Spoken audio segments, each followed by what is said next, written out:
Tumakas ang isang grupo ng mga preso mula sa custodial facility ng San Jose del Monte sa Bulacan.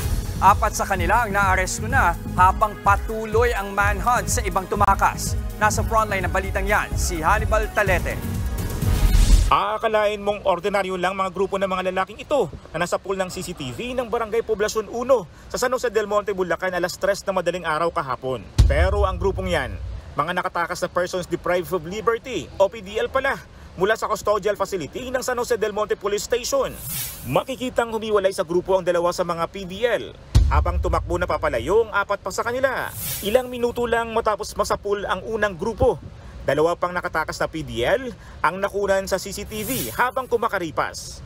Ang isa sa kanila nakayapak lang sa iba pang anggulo ng CCTV. Makikitang 4 na PDL na sumakay ng tricycle.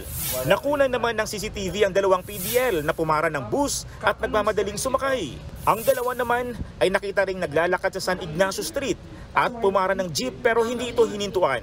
Ayon sa pulisya, ang 8 PDL ay nakakulong sa Selda 4 ng nasabing police station. Nagising po yung isang preso natin na kasama doon sa Selda 4.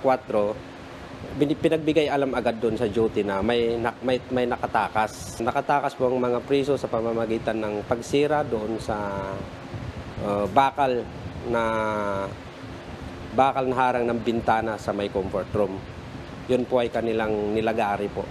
5 bakal ang nilagari ng mga PDL para pumuga. Nakuha rin ang ginamit nilang panglagari na may habang 4 na pulgada. Iniimbestigahan pa raw ng mga pulis kung paano naipuslit ang panglagari sa kulungan. Agad na nagkasa ng manhunt operation ng mga pulis matapos madiskubre ang pagtakas. Naaresto ang 4 sa magkakahiwalay na lugar. Based doon sa mga information na nakuha natin sa mga operatives is yung iba nakuha doon sa nearest residence nila. Yung iba naman mismo doon sa bahay nila. Patuloy pang pinaghahanap ang 4 pang nakatakas. Kinilala silang sina Aaron Capa, Richard Torrillos, Jose Albert Rojas at Jeffrey Santos. Pawang may kasong may kinalaman sa illegal na droga ang 4 pang nakatakas. Tinakpan ng plywood at sinemento ang bintana kung saan lumusot ang mga PDL. Panawagan naman ng mga pulisya sa mga kaanak ng mga tumakas. Pag meron silang informasyon, makipag-coordinate sila sa atin, sa mga kapulisan para o either i-surrender na lang po nila yung mga nakatakas na kamag-anak nila.